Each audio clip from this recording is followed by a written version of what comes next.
Kathy, I work with charts all the time. Is there a way to make them easier to read? Sure, let me show you a few things that I think might be helpful for you. Let's go ahead and create a chart from this data. We have our salespeople by type. So as you know, the fastest and easiest way to create a chart is to press F11 on the keyboard. So we'll just do that. And then we're going to delete the grand total series. That really just skews the chart. So just click on one of those blue markers and press delete. One of the changes that we often want to make is to change the series order.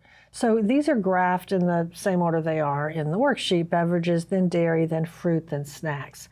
If you want to change that order, let's go up to the ribbon and you'll notice that there's a button that says Select Data. On the left side of this box, you'll see those 4 entries. If you wanted to get rid of one, this would be another way to do it. We just deleted the grand total. But you can also change the order. So I want you to click on fruit and use the up arrow to move it to the top.